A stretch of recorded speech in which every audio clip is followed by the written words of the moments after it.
Hello everyone, this is Mintami Mutum and you're watching Imunu Live Top 20 News of Saturday 30th of October 2021. People belonging to neighbor areas of Sadagram were got vaccinated during the door-to-door campaign for COVID-19 vaccination initiated by the Deputy Commissioner of Kasar, Kirti Jalli, along with some health workers to administer the vaccines. Manipur will get 30 new bank branches and 40 new ATM centers to improve the state's banking services, including 16 NABARD banks to improve borrowing facilities and services for the state's farmers as well, said the Union Minister of State for Finance Dr. Bhagwat Kishan Rao Karat during a press conference in Imphal today. Memorial functions were held in the memory of those who lost their lives in the serial blast on 30th of October 2008, which is marked as a black day in the history of Assam. A fish knowledge bank to be established by the Assam Agricultural University Jorhat in association with Assam Agri-Business and Rural Transformation Project and Department of Fisheries by 31st of December this year. Assam government to introduce Project Sadbhavna, an e-file system in the state secretariat after completing the disposal of more than 1 lakh files pending in various government departments within 6 months. Prime Minister Shri Narendra Modi has appreciated Manipur for the creation of 1 lakh jobs by MSMEs in the state. A probe into the death of social worker Athwa Nabonmai is set to begin by the Manipur Human Rights Commission.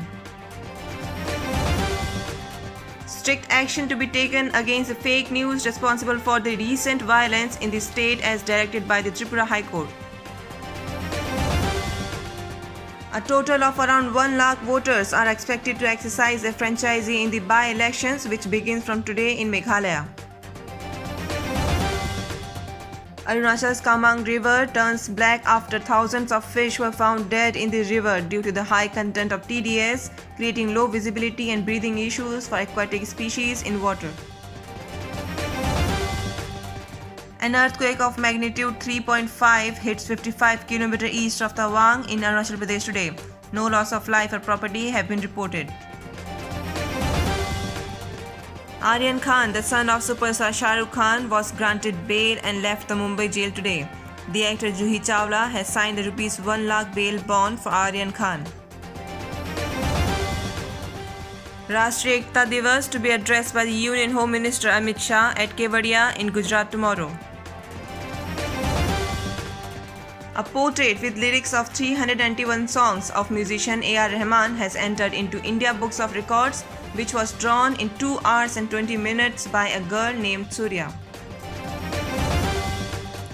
Prime Minister Shri Narendra Modi met with the representatives of Italian Hindu Union and commended their role in propagating Indian culture in Italy. An initiative on creating Lakpati SHG women has been launched by the Ministry of Rural Development to enable rural SHG women to earn at least Rs 1 lakh per annum and livelihood support to be provided to 25 million rural SHG women in the next 2 years. The Delhi Metro Rail Corporation DMRC won the award for excellence in urban transport for its best passenger service and satisfaction by the Union Ministry of Housing and Urban Affairs at the 14th Urban Mobility India UMI Conference 2021 in Delhi. The J&K Chief Secretary Arun Kumar Mehta inaugurated the first ever open-air floating theatre in Dal Lake during the concluding ceremony of the ongoing Iconic Week celebrations. Ministry of Youth Affairs and Sports to conduct a ceremony on 1st of November at Ashoka Hotel in New Delhi to give out trophies of the National Sports Awards 2020 to all the winners. Today's Assam COVID-19 update. Total cases 283, recovery rate 98.41%, total death 4. That's all for today. Thanks for watching Imunu Live.